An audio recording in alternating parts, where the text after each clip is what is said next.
الحمد لله نحمده ونستعينه ونستهديه ونستغفره ونؤمن به ونتوكل عليه ونعوذ بالله من شرور أنفسنا ومن سيئات أعمالنا من يهده الله فلا مضل له ومن يضلله فلن تجد له وليا مرشدا بسم الله الرحمن الرحيم يا أيها الذين آمنوا اتقوا الله حق تقاته ولا تموتن إلا وأنتم مسلمون. ഇവിടെ സന്നിഹിതരായ പ്രിയപ്പെട്ട സുഹൃത്തുക്കളെ, സഹോദരന്മാരെ, സഹോദരികളെ, അസ്സലാമു അലൈക്കും വറഹ്മത്തുള്ളാഹി വബറകാതുഹു. വളരെ സന്തോഷകരമായ ഒരു അവസരത്തിലാണ് നമ്മളെല്ലാവരും ഉള്ളത്.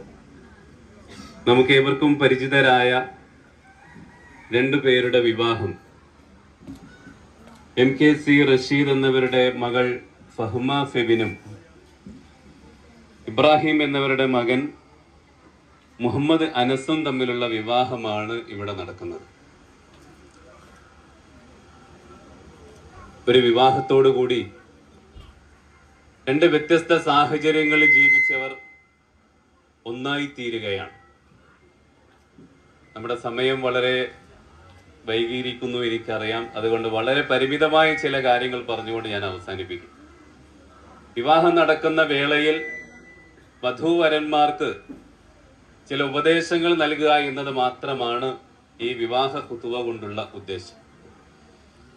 സാധാരണ ഒന്നും ചേരുമ്പോൾ രണ്ടായി തീരുന്നു. പക്ഷെ വിവാഹത്തിന് നേരത്ത് അങ്ങനെയല്ല, ഒന്നും ചേർന്ന് വലിയ ഒന്നായി തീരുകയാണ് ചെയ്യുന്നത്. വൈക്കം മുഹമ്മദ് ബഷീറിന്റെ ഒരു നോവലിൽ നമുക്ക് കാണാം. അതിലൊരു കഥാപാത്രം പറയുന്നുണ്ട്, അധ്യാപകൻ ചോദിച്ചു ഒന്നും കൂട്ടിയാൽ എത്രയാണ് എന്ന്. അപ്പൊ മജീദ് എന്ന കഥാപാത്രത്തിന്റെ മറുപടി, അപ്പോൾ ഇമ്മിണി വലിയ ഒന്നായി തീരുമെന്ന്. വൈക്കം മുഹമ്മദ് ബഷീർ വലിയൊരു ചിന്തകനാണ്. അദ്ദേഹം പറഞ്ഞ ആ കാര്യം വിവാഹത്തിന്റെ വേളയിൽ ഏറ്റവും ഏറെ ജ്വലിച്ചു നിൽക്കുന്നതായി കാണാൻ സാധിക്കും. ഇവിടെ രണ്ടുപേര് ഒന്നിച്ചു ചേരുമ്പോൾ അത് രണ്ടായി തീരുകയല്ല ചെയ്യുന്നത്, വലിയ ഒന്നായി തീരുകയാണ് ചെയ്യുന്നത്. ഇതുവരെ ഈ വധൂവരന്മാർക്ക് വ്യത്യസ്തമായ സ്വപ്നങ്ങളായിരുന്നു. പക്ഷെ ഇവിടം മുതൽ അവർക്ക് ഒരേ സ്വപ്നമാണ്. ഇതുവരെ എൻ്റെ ഉപ്പ എൻ്റെ ഉമ്മ എന്നായിരുന്നു. ഇവിടുന്ന് അങ്ങോട്ട് അങ്ങനെ എൻ്റെ ഉപ്പയും എൻ്റെ ഉമ്മയുമില്ല, നമ്മുടെ ഉപ്പയും നമ്മുടെ ഉമ്മയുമാണ്. അങ്ങനെ രണ്ട് സുഹൃത്തുക്കൾ, വധൂവരന്മാർ ഒന്നിച്ചൊരു ജീവിതം തുടങ്ങുന്ന ഒരു സന്ദർഭത്തിലാണ് നമ്മൾ ഉള്ളത്.